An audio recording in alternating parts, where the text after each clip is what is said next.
The first steps were like around 89, 90, 91. It was more regional, the little industrial noise band playing support for some bigger acts, but only regional from my hometown. Then I took actually a longer break, tried some other stuff in live out, and that brought me to Berlin, 98.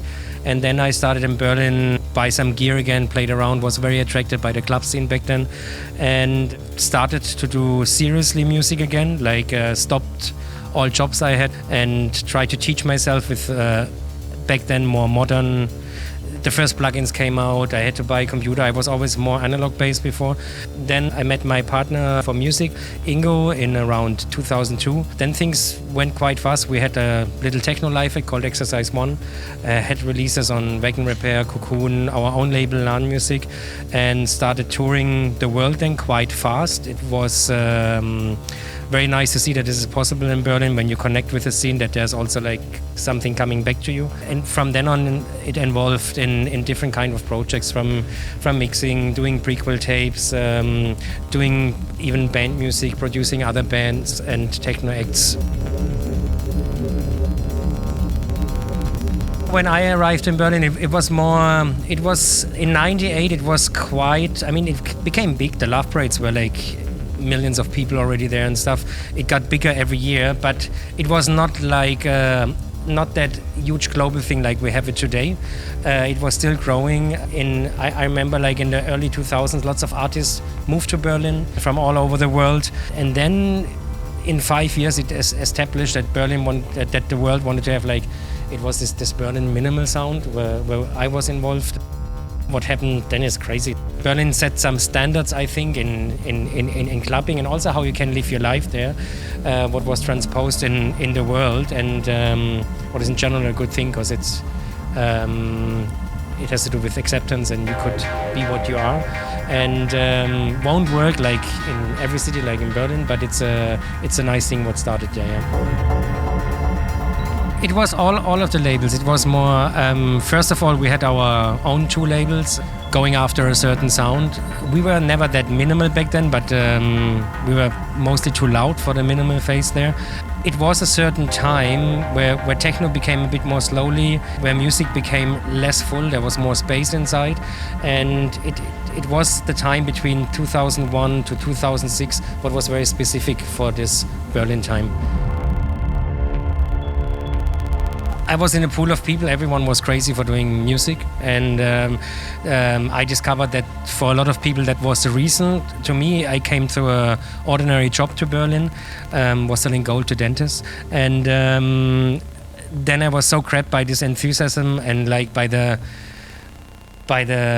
power of this of the scene, and it's just sucked you in, and you wanted to do that. And this is why I back then stopped everything what I was doing before and only focused on that. It was very risky. Yeah.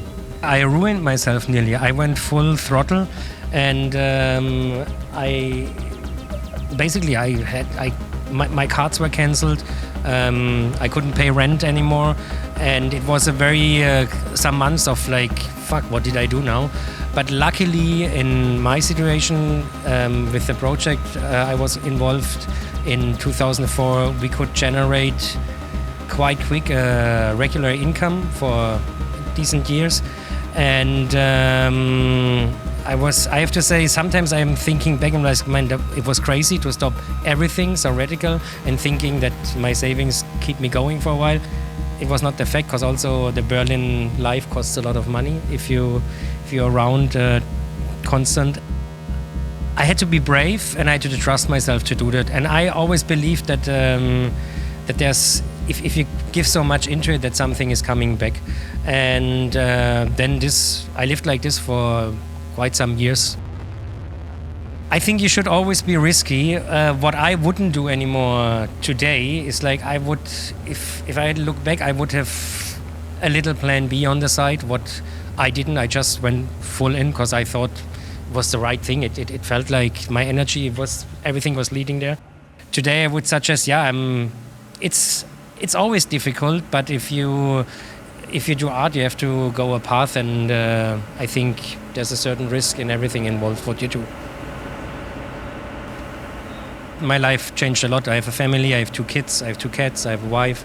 My wife and me run a little business in the music industry together. So this is like basically our main thing. And with music, I'm also more free again because I was involved in this minimal scene. That only counts for me. I felt pressure to deliver a certain sound. I mean, it's nice to play and tour if it's possible, but also knowing there's something else in life what gives you peace and freedom to make music. Yeah. It's a collaboration with drum and bass legend The Bridge on the label Midnight Shift. Since the 90s, lots of output, different soundscapes. I mean, his rules are on drum and bass. And it looked not like the first obvious collab. And it was a very fruitful, nice pandemic thing to do. He lives in Antwerp. In the meantime, I'm in Berlin. We never met, but did this like exchanging files. Everyone worked on an arrangement, and I'm very happy with the release. Lately I'm working on the ideas for my next Prequel Tapes album. I don't work like this in the studio at all. This is more like a live setup. I'm a synth addict. I have lots of drum machines, synthesizers, a bit of modular, and I don't use plugins at all. A bit maybe, but mostly analog gear. Mainly I do music with synthesizers, sequencers, samplers, and using mostly plugins as EQs, compression, stuff like that, yeah. Yeah, there are a couple of reasons. It was a very quick decision, and then I know this gear. I know by at night I can stand up and do something with it. And what I like always, this is why I brought this little synthesizer. It's a digital, the OP1, everyone knows it. And I like to re-record myself through the Octa track. The TR-8S is if you use all the Roland drum machines and work also with samples, what you can load in it, it's a very simple machine. It's very effective, and it gives me exactly what I need. And I use the Digitone as like having some more FM synthesis sounds. The Electribe I have since, I mean, we used this already like 10-15 years ago, and I'm not so much into the percussion part, but it's like the synth part of this machine is in how I choose the setup for today is very effective for what I needed.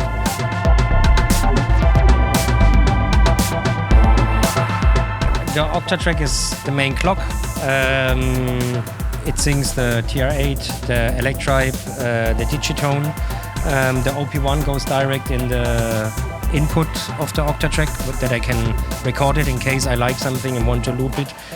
I have here basically per pattern 4 synthesizers, and I use some bass lines from here. Here I'm more using some short granular synths kind of sound. My setup is today, I have maybe 2 tracks. There's one from the Midnight Shift EP also where I kind of play the arrangement but more in a free way, and then the rest is more like soundscapes, not so much beat orientated, and mainly playing with these 2 machines, playing some harmonies, re-record them there, destroy them in there and bring them back.